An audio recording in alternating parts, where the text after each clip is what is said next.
Hello and welcome to Chapter 6, Section 4, Solving Cube Root Equations. Now we solve cube root equations the same way that we solve square root equations. We get the radical by itself. We square, or in this case we're going to cube both sides, and then we solve from there. It shouldn't be too much harder than what we've done in the past, but then you always have to check your answer to see if we have any extraneous solutions. So first things first, example 1, we're going to add 1 to both sides. When we do, we get the cube root of 2x minus 9 equal to 3. To get rid of a cube root, you cube it. So we do that to both sides. 2x minus 9 equals 27. Then we're just solving for x from there. So we add 9 to both sides, so that 2x equals 36. We divide by 2, and x equals 18. Now don't forget, anytime you get an answer, you have to check it. So we check over here, and we plug it in.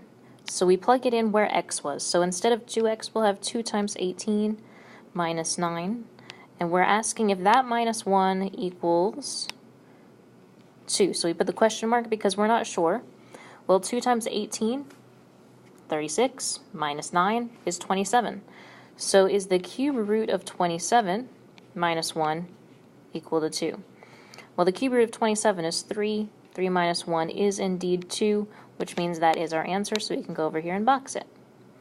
Let's do the next one. For the next problem, we have 1/2 times the cube root of 2x minus 5 plus 2 equals 3. So remember, you have to deal with everything outside of your root first. Addition and subtraction is what we get rid of before we get rid of the number in front of our root. Please remember that you cannot distribute the number in front of your root into your radical. Okay, that's not allowed. So we do have to get rid of this plus 2 first. We're going to subtract 2. When we do that, those cancel. We end up with 1/2 times the cube root of 2x minus 5 equal to 1. Now we get rid of the 1/2. Now how do you get rid of a fraction?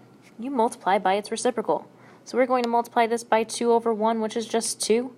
So we're multiplying both sides by 2. That gets rid of that fraction. We have the cube root of 2x minus 5 equal to 2. And now we're at the same spot we were on the last problem. How you get rid of a cube root? You cube it. What you do to one side, you do to the other.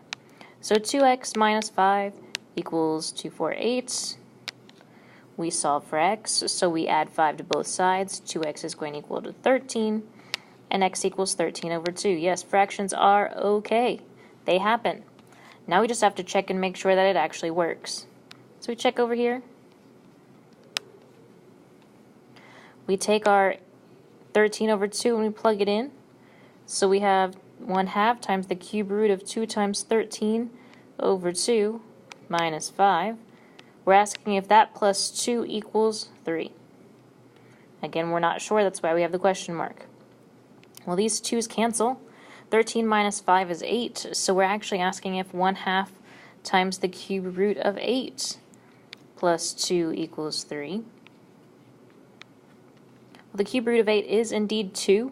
2 and 1/2 cancel out to make 1 plus 2 does equal 3. Okay, we did something well and correct. Our answer is 13 over 2. Be prepared to use this in class and have a wonderful day.